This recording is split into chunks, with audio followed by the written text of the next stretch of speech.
दोस्तों, आज की कहानी में हम सुनेंगे क्या भगवान राम की कोई बहन भी थी।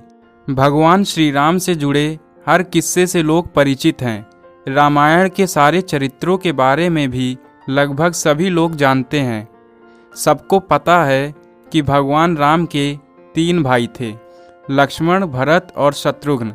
लेकिन बहुत कम लोग जानते होंगे कि भगवान राम की एक बहन भी थी जिनका नाम शांता था। रामायण में भी शांता का बहुत कम जिक्र है।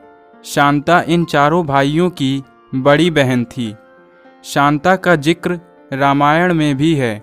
वह राजा दशरथ और कौशल्या की बेटी थी, जिन्हें वर्षिणी और उनके पति रोमपद ने गोद लिया था। शांता ऋषि श्रृंग की पत्नी थी।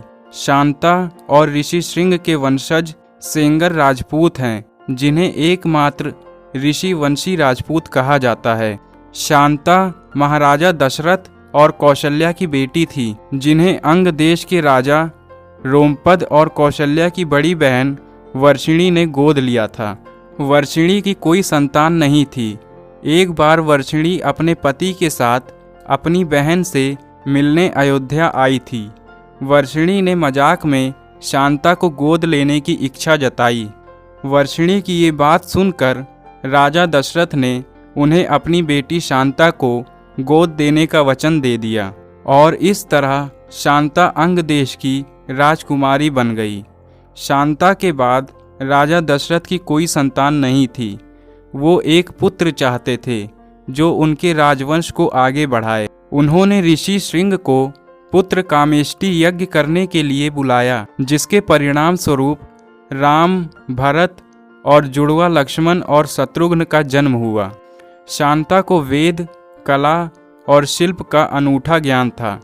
वह बहुत सुंदर थी। एक दिन राजा रोमपद शांता के साथ बातचीत में व्यस्त थे। तभी एक ब्राह्मण मानसून के दिनों में राजा से खेती में मदद मांगने आया। रोमपद ने ब्राह्मण की याचना पर ध्यान नहीं दिया। अपनी उपेक्षा से नाराज ब्राह्मण वहां से चले गए। वर्षा के देव इंद्रदेव भी अपने भक्त के इस अपमान से नाराज हो गए। इसलिए मानसून के मौसम में वहां बहुत कम वर्षा होती थी। सूखा पड़ने से वहां हाहाकार मच गया।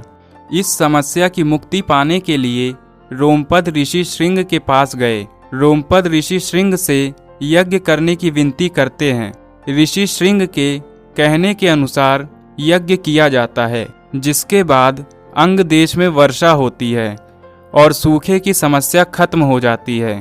इससे प्रसन्न होकर रोमपद ने अपनी पुत्री शांता का विवाह ऋषि श्रृंग से कर दिया। रामायण के कई पात्रों की कहानियों की तरह शांता के बारे में भी विभिन्न मत है। सत्य साई बाबा ने 19 मई 2002 को दिए अपने एक प्रवचन में भगवान राम की बहन का जिक्र किया था। प्रवचन के अनुसार राम को जन्म देने से पहले कौशल्या की एक बेटी थी, जिसका नाम शांता था। चूँकि वह एक लड़की थी और सिंहासन पर नहीं बैठ सकती थी, इसलिए उन्होंने शांता को एक ऋषि को गोद दे दिया। ऋषि ने उन्हें पाल पोसकर बड़ा किया और ऋषि श्रृंग के साथ उनका विवाह किया। दशरथ ने अपने मंत्री सुमंत की सलाह पर कुलीन ऋषियों को पुत्र कामेष्टि यज्ञ में शामिल होने के लिए आमंत्रित किया। दशरथ ने ऋषि श्रृंग को खास तौर पर आमंत्रित किया और समारोह में आने के लिए कहा। ऋषि श्रृंग एक महान ऋषि थे। वह जहाँ भी पैर रखते थे वहाँ समय पर बारिश, शांति और समृद्धि रहती थी। वहाँ लोग आनंद में रहते थे। सुमंत ने ऋषि श्रृंग के पास जाकर उन्हें यह यज्ञ कराने को कहा। यज्ञ में आने का निमंत्रण मिलने पर ऋषि श्रृंग ने कहा, मैं अकेला नहीं आ सकता। मैं यज्ञ कराने के लिए सहमत हूँ, लेकिन मेरी पत्नी शांता भी मेरे साथ आएगी। सुमंत इस शर्त को मानने के लिए सहमत हो गए। जब राजा दशरथ को शांता के बारे में पता चला तो शांता और ऋषि श्रृंग अयोध्या पहुँचे। शांता ने दशरथ और कौशल्या के चरण स्पर्श किए। शांता को देखकर राजा दशरथ हैरान थे, क्योंकि वह किसी ऋषि की तरह दिखती थी। शांता ने जहाँ भी पैर रखा वहाँ से सूखा गायब हो गया। दशरथ और कौशल्या सोच में पड़ गए कि आखिर यह कौन है। तब शांता ने स्वयं अपनी पहचान प्रकट की। उन्होंने कहा, मैं आपकी पुत्री शांता हूँ।